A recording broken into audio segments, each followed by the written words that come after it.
We just want to bring in our business editor, Liam Halligan, breathless over this this news.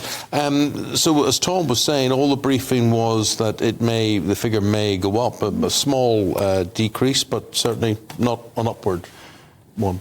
This is a really significant moment, I think. I expected the number to go up today. Why? Because in August, Eamon, because we had oil spiking above $90 a barrel, up 30-odd% in just a few months, petrol and diesel prices rose at their fastest monthly rate in over 20 years by 7 and 8p respectively for the average litre of petrol and diesel, and yet we've got a reduction in inflation. As Tom says, it doesn't mean prices are coming down, but it does mean that they're slowing, the increases are slowing significantly. And all eyes now will be on the Bank of England tomorrow, the Monetary Policy Committee. They'll be deliberating today. There'll be an announcement tomorrow. Will we get the 15th successive interest rate rise from 5.25 to 5.5%? Well, they'll do it just for the hell of it, won't they? Well, I do think they'll still raise rates, because quite frankly, I don't think they've got the imagination not to at this point, and they were so slow in getting going with raising rates over a year or so that they're now overcompensating and damaging the economy more than they need to. But the fact that inflation has come down, even if it's just by a whisker, that's so symbolically important when almost everybody thought it would go up today. That will mean there should be, or at least I certainly hope there will be, a proper debate on the MPC. You could see a real split. There's 5 economists. It could be 5 to 4. There are 9 economists in all, including the governor. It's a really close-run decision now whether or not rates will rise tomorrow. Liam, I just wonder if you've got a view on this green initiative and the cost of environmental changes that we're again being briefed about from Rishi Sunak. Is he going to do an about-turn on combustion engines or not? And Tom was mentioning for him the pledge is getting prices down. Right, OK, inflation going the right way. Is this green issue again about the cost of living?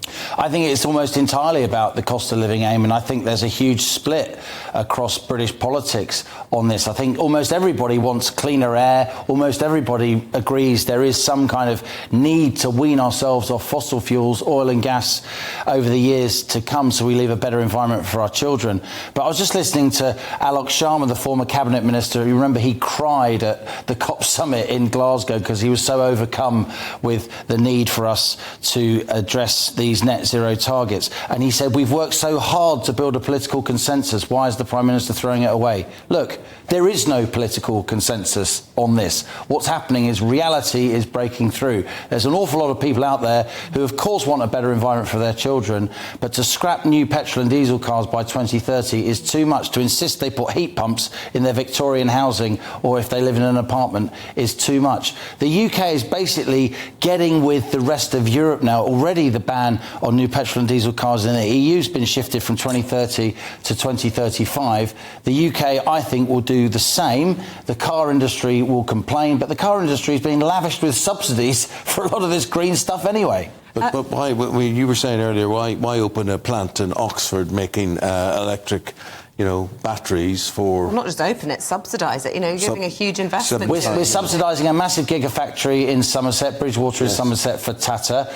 Obviously, the government is subsidising the new BMW plant in Cowley, so they make the new generation E-Mini there.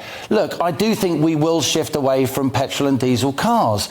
But for the vast majority of the country, their car or van is the second biggest purchase of their life. It's a massive issue. They can't just, unveil the new Tesla car to their dinner party friends. Mm-hmm. For many people, electric vehicles also, they're just not convinced, OK?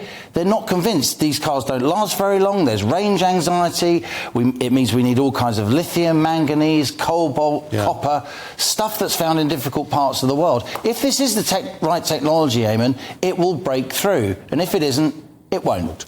Well, listen, busy, mad day on the economic front. We'll speak to you again as often as we can as the programme progresses this morning, Liam. Appreciate your input. Thank you.